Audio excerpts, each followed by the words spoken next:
Good morning students. Chapter 10th में कल की क्लास में देखा था अर्ध अनुबंध क्या होता है। ऐसा अनुबंध जो पक्षकारों द्वारा नहीं किया जाता है बल्कि कानून द्वारा पक्षकारों पर थोप दिया जाता है, तो ऐसा अनुबंध अर्ध अनुबंध कहलाता है।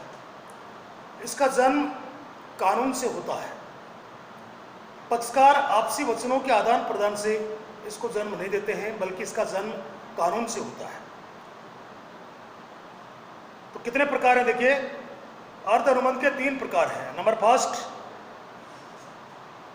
अनुबंध करने के अयोग्य पक्षकारों की आवश्यकताओं की पूर्ति करना। अयोग्य पक्षकार कौन कौन होते हैं? अनुबंध कौन नहीं कर सकते?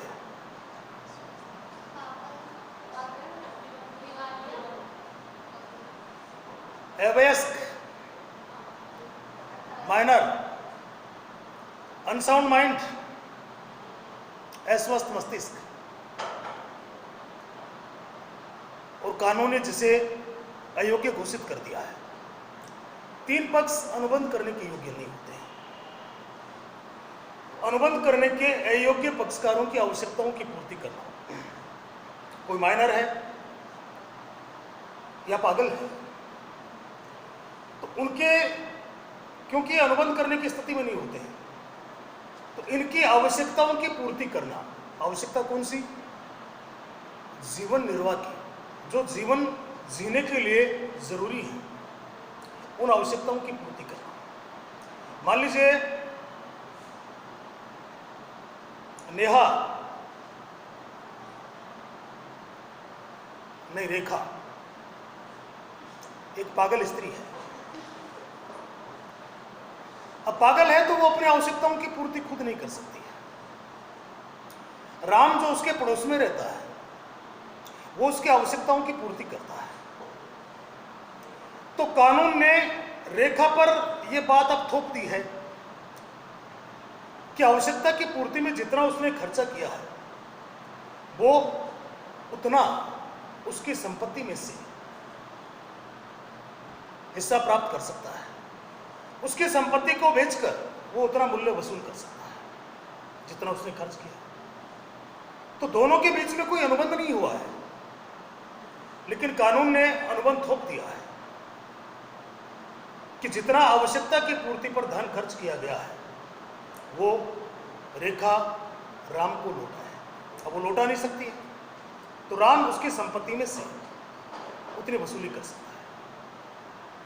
सेकंड देखिए, जब कोई व्यक्ति अपने हित के लिए किसी दूसरे पक्ष को जो वैधानिक भुगतान करने के लिए उत्तरदायी है का भुगतान कर देता है तो वह ऐसे भुगतान को वापस प्राप्त करने का अधिकारी होता है। जब कोई व्यक्ति अपने हित के लिए किसी दूसरे पक्ष को जिसके लिए वो भुगतान करने के उत्तरदायी था, अगर उसका भुगतान कर देता है तो वो वापस प्राप्त करने का अधिकार रखता है। राम श्याम के मकान में किराए से रहता है। मकान मालिक कौन है? श्याम। मकान किसके नाम से है? श्याम के नाम से। राम पर मंथ उसको रेंट देता है, किराया चुकाता है। लेकिन श्याम ने बिजली और पानी का बिल जमा नहीं कराया। किसको जमा कराना था? श्याम को। बिजली और पानी वालों से कॉन्ट्रैक्ट किसका है? श्याम का, राम का तो नहीं है। बिजली और पानी का 10,000 रुपए बकाया बिल जमा नहीं कराया। बिजली और पानी वाले कनेक्शन काटने के लिए आ गए। राम ने यह सोचकर कि अगर बिजली और पानी का कनेक्शन कटा तो परेशानी उसको भी होगी क्योंकि वो किराएदार है। उसने 10,000 रुपए चुका दिए। अब श्याम का कोई कॉन्ट्रैक्ट नहीं है, बिजली और पानी वालों से, लेकिन अपने हित के लिए उसने 10,000 रुपये चुका दिया। न राम और श्याम का कॉन्ट्रैक्ट है पानी और बिजली का बिल चुकाने के लिए, न श्याम का बिजली और पानी वालों से कॉन्ट्रैक्ट है। अब कानून ने राम पर यह थोप दिया है, श्याम पर यह थोप दिया है कि वो राम को 10,000 रुपये अदा करें, जबकि कॉन्ट्रैक्ट नहीं है। ऐसा कॉन्ट्रैक्ट अर्ध अनुबंध कहलाता है, जो किया नहीं जाता है, कानून द्वारा थोप दिया जाता है जबरदस्ती कि आपको ऐसा करना पड़ेगा। अगला देखिए, स्वेच्छा से किंतु शुल्क लेने की भावना से किया गया कार्य, स्वेच्छा से, अपनी इच्छा से, लेकिन कुछ शुल्क लेने के लिए, कुछ कमाने के उद्देश्य से किया गया कार्य। जब कार्य करने वाला व्यक्ति शुल्क प्राप्त करने की आशा से कार्य करता है या अपनी वस्तुएं प्रदान करता है, जब दूसरा पक्षकार इसमें लाभ उठा लेता है तो राजनियम के प्रभाव से यह अर्ध अनुबंध में परिवर्तित हो जाता है। एक ही कपड़े की दुकान है, बी उसके दुकान पर काम करता है। ए ने बी से कहा कि जो कपड़े का थान है ये सी की दुकान पर पहुंचाना है और वहां से पेमेंट लेकर आना है। बी, जिसका घर रास्ते में पड़ता था, अपने घर चला गया। बी की पत्नी को कपड़ा पसंद आया, उसने अपने उपयोग में ले लिया।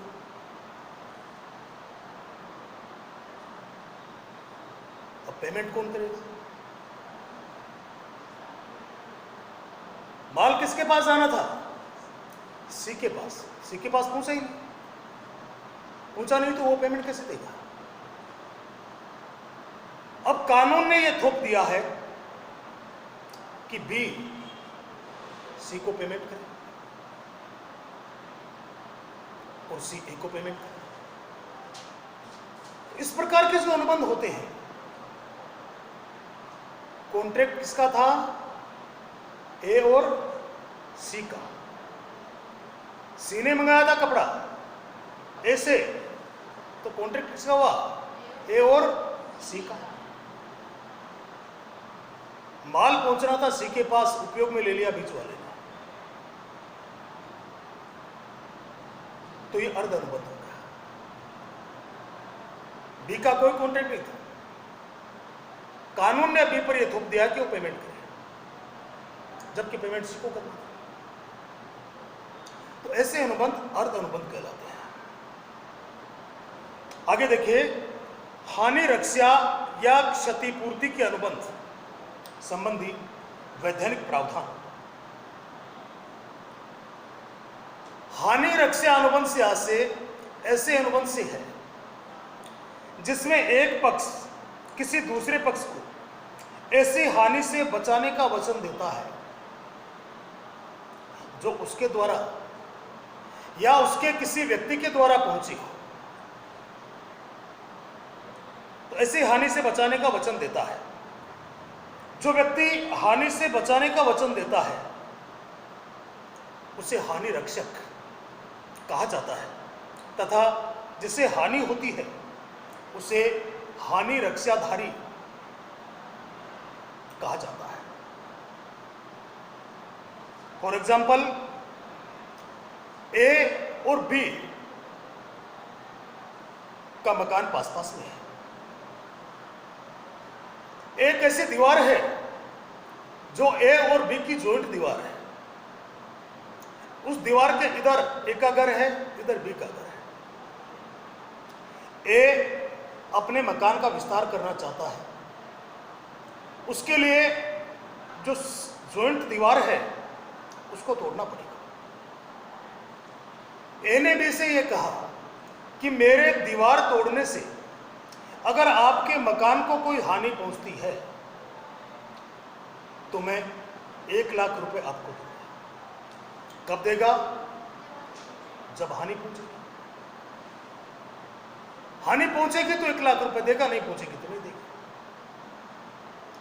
तो ऐसे अनुबंध हानि रक्षा अनुबंध कहलाते हैं। ये संयोगिक अनुबंध होते हैं। आपने पढ़ा था पहले संयोगिक अनुबंध, जो संयोग पर डिपेंड करता है। घटना घटित होगी तो मिलेगा, नहीं घटित होगी नहीं मिलेगा। तो ऐसे अनुबंध हानि रक्षा अनुबंध कहलाते हैं। जो हानि से बचाने का वचन देता है उसको हानि रक्षक कहा जाता है, और जिसको वचन दिया जाता है वो हानि रक्षाधारी कहलाता है। अगला देखिए, गारंटी अनुबंध संबंधी प्रावधान। गारंटी अनुबंध से आशय ऐसे अनुबंध से है जिसमें एक पक्ष किसी दूसरे पक्ष को किसी तीसरे पक्ष के वचन पूरा नहीं करने पर खुद वचन का पालन करने की गारंटी देता है। राम ने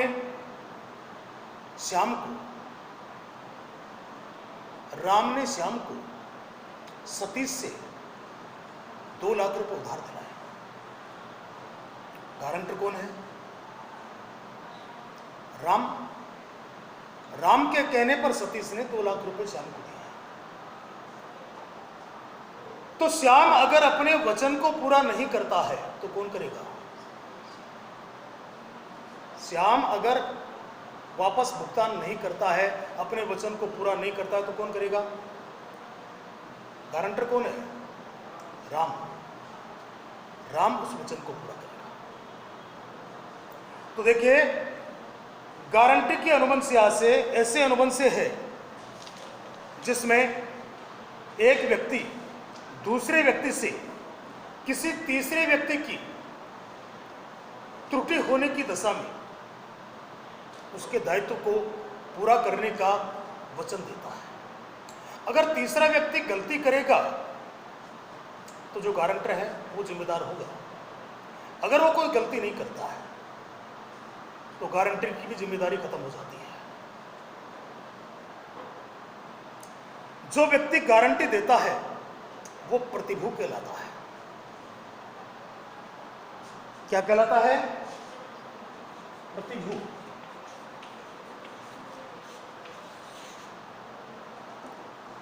प्रतिभू गारंटर। जो व्यक्ति गारंटी देता है वो प्रतिभू कहलाता है, तथा जिसे जमानत या गारंटी दी जाती है वो ऋणदाता कहलाता है। और जिसके लिए गारंटी दी जाती है उसे मूल ऋणी कहते हैं। 3 पक्ष हो गए ना। जो गारंटी देने वाला व्यक्ति है वो तो क्या कहलाएगा? प्रतिभू। जिसको गारंटी दी जा रही है वो क्या कहलाएगा? ऋणदाता। और जिसके लिए गारंटी दी जा रही है वो कहलाएगा मूल ऋणी, क्योंकि ऋण लेने वाला वो व्यक्ति है, उसको कहते हैं मूल ऋणी। तो 3 पक्ष हो गए इसमें। अब गारंटी अनुबंध की आवश्यकता क्यों होती है? क्यों जरूरी है गारंटी का अनुबंध? नंबर 1, जब कोई व्यक्ति धनराशि या ऋण प्राप्त करना चाहता है, जब कोई व्यक्ति ऋण प्राप्त करना चाहता है तो गारंटी की आवश्यकता होती है। बैंक से ऋण लेने के लिए जाएं, बैंक भी गारंटर के सिग्नेचर कराता है। गारंटर ने जिसने सिग्नेचर किए हैं, अगर मूल ऋणी ऋण को अदा नहीं करता है तो गारंटर को करना पड़ेगा। तो इसके लिए आवश्यकता होती है। दूसरा कारण देखिए, जब क्रेता विक्रेता से उधार माल क्रय करता है, जब क्रेता कोई विक्रेता से उधार माल का क्रय करता है और क्रेता और विक्रेता दोनों के नए संबंध हो, तो विक्रेता गारंटी मांगता है किसी भी दूसरे व्यापारी की, तो इसलिए भी गारंटी की आवश्यकता होती है। थर्ड देखिए, जब नियोक्ता नए व्यक्ति की नियुक्ति के समय उसके आचरण की गारंटी की मांग करता है। जब भी कोई व्यक्ति नई नौकरी प्राप्त करने जाता है तो नौकरी पर नियोक्ता हर किसी को नहीं रखता है। उसका आचरण कैसा है, कैरेक्टर कैसा है, उसकी गारंटी मांगता है, और गारंटी ऐसे व्यक्ति से मांगता है जो दोनों का परिचित हो। इसके लिए भी गारंटी अनुबंध की आवश्यकता होती है। अब देखिए, गारंटी अनुबंध से संबंधित कौन कौन सी मुख्य बातें हैं। नंबर 1, गारंटी अनुबंध में प्रतिभूति द्वारा जो गारंटी दी जाती है वो मूल ऋणी की प्रार्थना पर दी गई हो। मूल ऋणी प्रार्थना करे कि फला व्यक्ति की गारंटी मैं दिला सकता हूं, उसकी प्रार्थना पर अगर कोई प्रतिभूति गारंटी देता है तो गारंटी अनुबंध में आएगा, अन्यथा नहीं। सेकंड देखिए, इसमें मुख्य दायित्व मूल ऋणी का होता है। यदि मूल ऋणी कोई त्रुटि नहीं करता है तो प्रतिभूति का कोई दायित्व शेष नहीं बचता है। मेन दायित्व किसका है? मूल ऋणी का। अगर मूल ऋणी अपने वादे को पूरा नहीं करता है, कोई गलती करता है, कोई त्रुटि कर देता है, तो फिर प्रतिभूति का दायित्व बनता है, अन्यथा नहीं। नेक्स्ट, गारंटी के वैध अनुबंध के निर्माण के लिए यह आवश्यक है कि ऋणदाता प्रतिभूति को उन सभी तथ्यों से अवगत करा दे जो वो मूल ऋणी के बारे में जानता है। समझना इसका अर्थ। गारंटी के अनुबंध के लिए यह आवश्यक है कि ऋणदाता कौन होता है? ऋण देने वाला।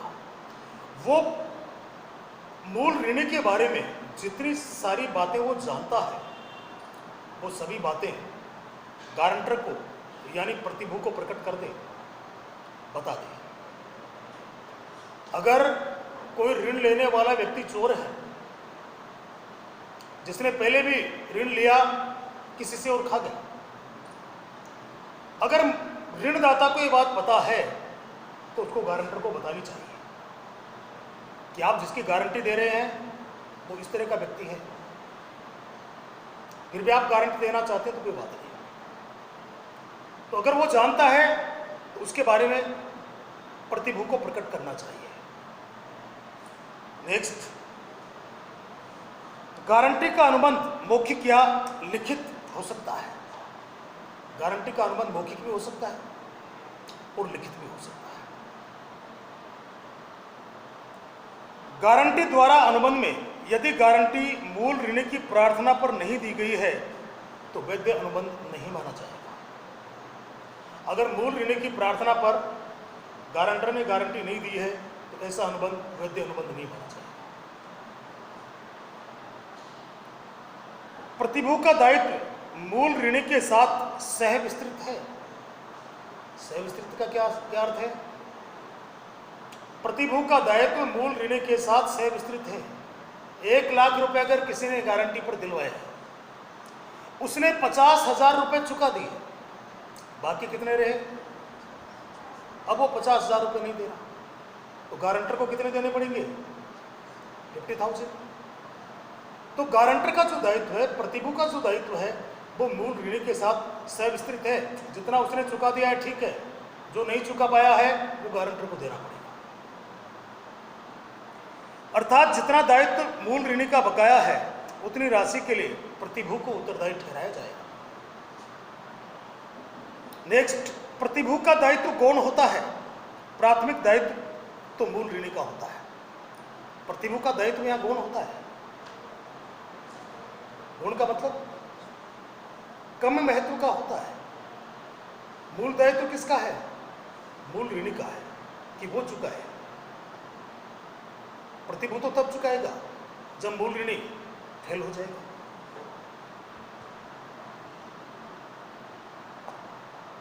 बाकी देखिए आगे इंपॉर्टेंट पॉइंट हैं, इनके बारे में कल चर्चा करेंगे।